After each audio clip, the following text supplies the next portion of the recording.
تو یہ صرف رابطے کی کمی نہیں بلکہ حقیقت کو سمجھنے کے بنیادی طریقوں کا ہی فرق ہے۔ یہ تو واقعی گہری بات ہے۔ جی ہاں، اور انصاری کے مطابق مغربی بیانیے کی اس عالمی غلبے نے اسلامی دنیا کے تصورات، ان کی اپنی شناخت، اپنی خود شناسی، سیلف پرسیپشن کو بہت گہرائی سے متاثر کیا ہے۔ ایک وسیع پیمانے پر یہ احساس پیدا ہوا کہ جیسے مغرب نے، جسے کبھی اسلامی دنیا علمی اور ثقافتی طور پر اپنے سے پیچھے سمجھتی تھی، اس نے تاریخ کی باغ ڈور یا کہہ لیں تقدیر ان سے چھین لی ہے یا ہائی جیک کر لی ہے۔ ہائی جیک ڈیسٹنی، یہ تصور تو بہت طاقتور ہے۔ جی، یہ احساس کہ تاریخ کا دھارا جو کبھی ان کے حق میں تھا اب نہ صرف کسی اور طرف مڑ گیا ہے بلکہ شاید ان کے خلاف کام کر رہا ہے، یہ جو احساس محرومی ہے، بے اختیاری ہے، یہ بہت سے رد عمل کی بنیاد بن جاتا ہے۔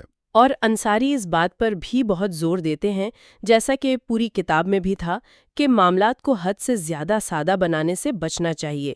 وہ خاص طور پر ان جملوں پر تنقید کرتے ہیں جو بظاہر تو سمجھوتا کرانے والے لگتے ہیں لیکن اصل میں بنیادی اختلافات پر پردہ ڈال دیتے ہیں۔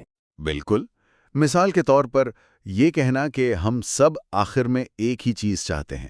انصاری کہتے ہیں بھائی یہ جملہ شاید نیک نیتی سے کہا جاتا ہو لیکن یہ ان گہرے فرق کو نظر انداز کر دیتا ہے جو اقدار میں ہے، ترجیحات میں ہے، دنیا کو دیکھنے کے انداز میں ہے۔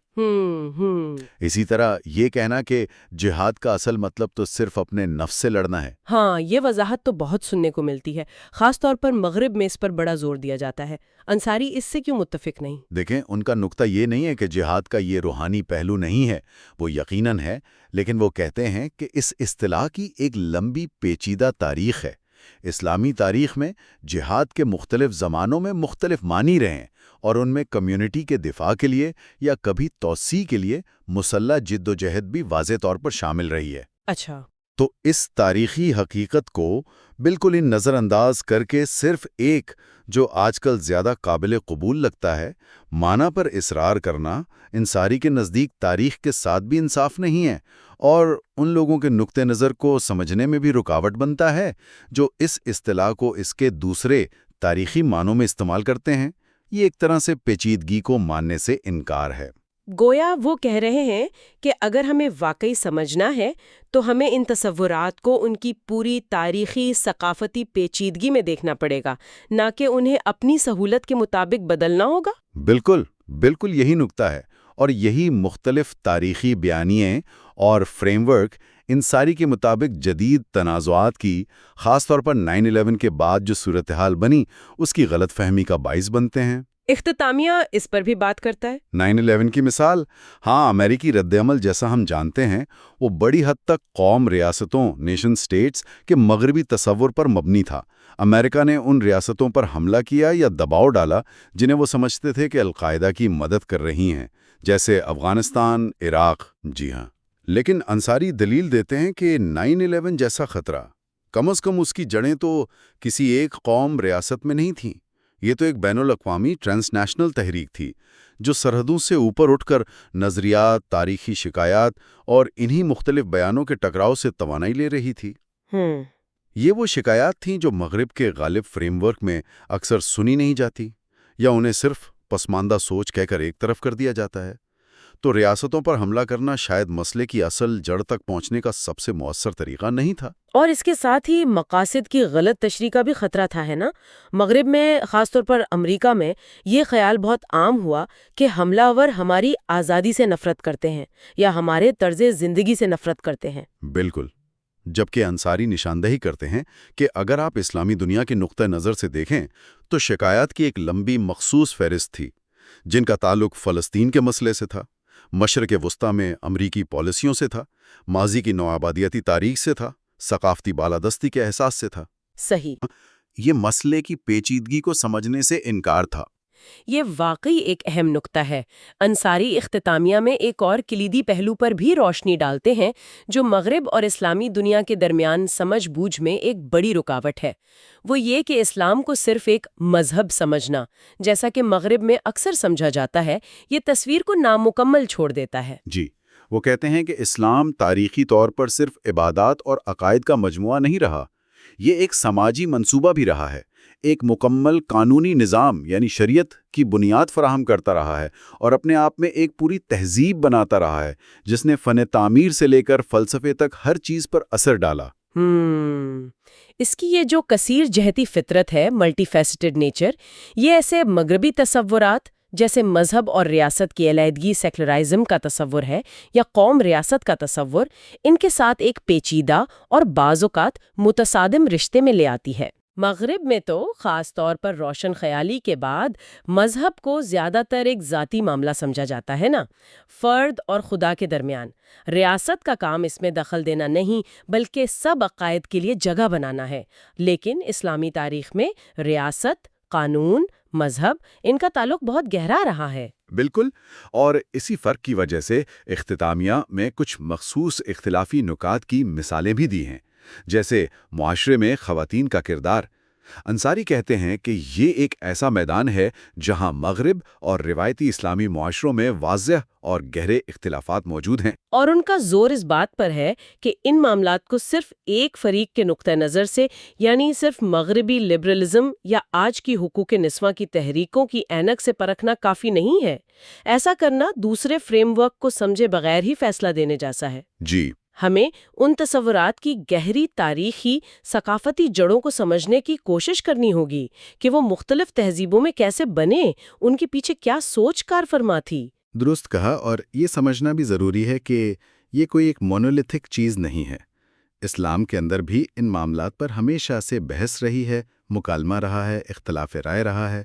انصاری نے کتاب میں پہلے بھی مثالیں بھی ہیں اور یہاں بھی اشارہ کیا ہے، جیسے ہندوستان میں سر سید احمد خان نے 19ویں صدی میں تعدد ازدواج پر اس وقت کے حالات کو دیکھتے ہوئے عقلی اور عملی اعتراضات اٹھائے تھے۔ اچھا، تو یہ دکھاتا ہے کہ اسلامی فکر کوئی جامد چیز نہیں رہی، اس میں اندرونی طور پر بھی ارتقاء اور اصلاح کی کوششیں ہوتی رہی ہیں۔ یہ پہلو بہت اہم ہے کہ کسی بھی تہذیب کو بس ایک ہی رنگ میں نہ دیکھا جائے۔ اندر جو تنوع ہے، جو بحثیں ہیں، ان کو تسلیم کرنا ضروری ہے۔